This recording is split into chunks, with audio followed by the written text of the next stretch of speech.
Good morning students. आज हम science में थर्ड चैप्टर परमाणु एवं अणु का अध्ययन करेंगे।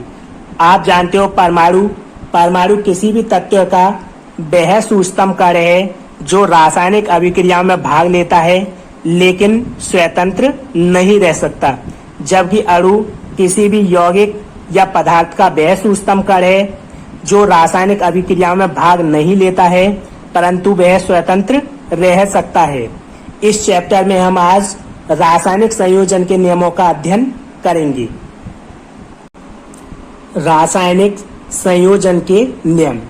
पदार्थों का निर्माण विभिन्न परमाणुओं या अणुओं के मध्य रासायनिक अभिक्रिया के फलस्वरूप होता है। ये अभिक्रियाएं कुछ नियमों पर आधारित होती हैं जो रासायनिक संयोजन के नियम कहलाते हैं। अतः वे नियम जिनके आधार पर विभिन्न तत्व अथवा यौगिक परस्पर संयोग करके नए यौगिकों का निर्माण करते हैं, रासायनिक संयोजन के नियम कहलाते हैं। आप जानते हो कोई भी जब पदार्थ बनेगा तो वह विभिन्न तरह के परमाणु या अणुओं के मध्य रासायनिक अभिक्रिया के फलस्वरूप बनेगा। ये रासायनिक अभिक्रियाएं कुछ नियमों पर आधारित हैं जिन्हें हम रासायनिक संयोजन के नियम कहते हैं। अतः वे नियम जिनके आधार पर विभिन्न तत्व या यौगिक परस्पर रासायनिक क्रिया करके नए यौगिकों का निर्माण करते हैं, रासायनिक संयोजन के नियम कहलाते हैं। रासायनिक संयोजन के दो प्रमुख नियम निम्नलिखित हैं। नंबर फर्स्ट, द्रव्यमान संरक्षण या द्रव की अविनाशिता का नियम। सेकंड, स्थिर अनुपात का नियम। फर्स्ट, द्रव्यमान संरक्षण या द्रव्य की अविनाशिता का नियम। इस नियम का प्रतिपादन रूसी वैज्ञानिक M.B. लोमोनोसोव ने सन 1756 में किया था तथा इसकी पुष्टि लेवोसिए तथा लैंडोल्ट ने की थी। इस नियम के अनुसार इस नियम को रूसी वैज्ञानिक M.B. लोमोनोसोव ने 1756 में लागू किया था और इसकी पुष्टि जो की थी वो लेवोसिए और लैंडोल्ट नामक वैज्ञानिकों ने की थी। इस नियम के अनुसार द्रव्य अविनाशी है, अर्थात रासायनिक अभिक्रिया में कोई द्रव्य ना तो उत्पन्न होता है और ना ही नष्ट होता है। इस नियम के अनुसार द्रव्य अविनाशी है, यानी कि रासायनिक अभिक्रिया में ना तो कोई द्रव्य बनेगा और ना ही कोई भी नष्ट होगा। इस नियम के कुछ प्रमुख बिंदु निम्नलिखित हैं। नंबर फर्स्ट, रासायनिक अभिक्रियाओं में पदार्थों का कुल द्रव्यमान अपवर्तित रहता है, अर्थात अभिक्रिया में प्रयुक्त पदार्थों अर्थात अभिकारकों का कुल द्रव्यमान बराबर अभिक्रिया के पश्चात निर्मित पदार्थों अर्थात उत्पादों का कुल द्रव्यमान।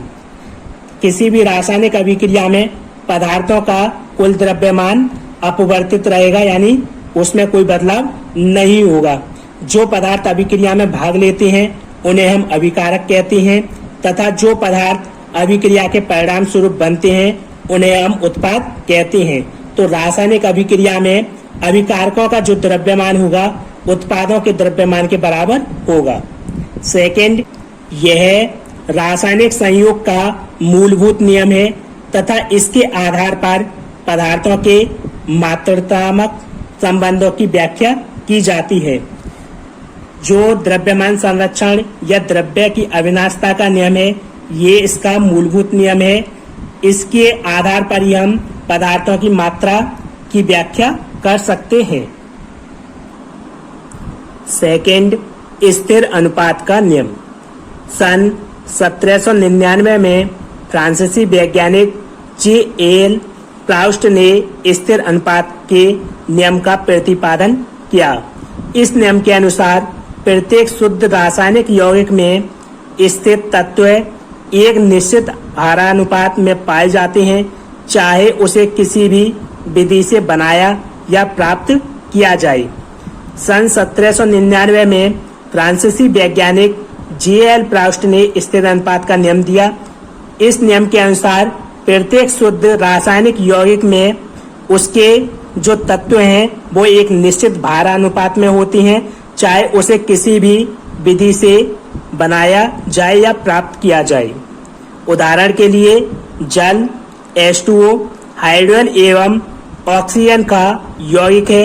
इसे नदी, कुएं, समुद्र, वर्षा आदि प्राकृतिक स्रोतों से प्राप्त किया जा सकता है, परंतु जल के प्राप्त प्रत्येक प्रतिशत नमूने में हाइड्रोजन तथा ऑक्सीजन का अनुपात भार अनुसार सदैव 1:8 होता है। जल में हाइड्रोजन और ऑक्सीजन का अनुपात हमेशा 1:8 रहेगा, चाहे इसे नदी, कुएं, समुद्र, वर्षा या किसी भी प्राकृतिक स्रोत से प्राप्त किया जाए या इसे प्रयोगशाला में बनाया जाए। तो इसका जो भार का अनुपात है सदैव 1:8 ही रहेगा।